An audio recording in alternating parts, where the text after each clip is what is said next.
ఆయన ఇండిపెండెంట్గానే హ్యాండిల్ చేసుకుంటూ వచ్చాడు. ఎంతవరకు దేని మీద పోవాలి, వీళ్ళ మాదిరి ఉన్నారు కదా, తయారయ్యారు ఒక గ్యాంగ్.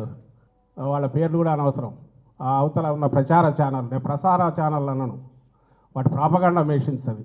అందులో డిబేట్ల పేరు మీద కండక్ట్ చేసేవాళ్ళు వాళ్ళ మాదిరి పొరపాటును కూడా ఒపీనియనేటెడ్ అయినట్టు ఒక స్టాండ్ తీసుకొని ఎక్స్ట్రీమ్ పుష్ చేయడము, అసభ్యంగా మాట్లాడడం అనేది ఎప్పుడూ తన దీంట్లోంచి లేదు. అలాంటి వ్యక్తి ఈరోజు నీ మీద తప్పుడు కేసు పెట్టి అరెస్ట్ చేశారు. పోయే కాలం వచ్చింది కాబట్టి ఇవి చేస్తున్నారు అనేది అర్థమవుతుంది.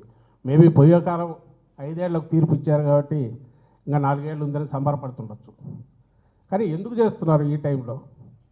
ఎందుకు చేస్తున్నారంటే 5 ఏళ్లకు 4 ఏళ్లకు తర్వాత పెరిగి కనపడాల్సిన యాంటీ ఇన్కంబెన్సీ అనేది, ఆ వ్యతిరేకత అనేది, అసహ్యం అనేది ప్రజల్లో కూడుగట్టుకున్న అసహ్యం అనేది ఈ ప్రభుత్వం మీద, ఈ పాలకుల మీద, చంద్రబాబు నాయుడు గారి మీద.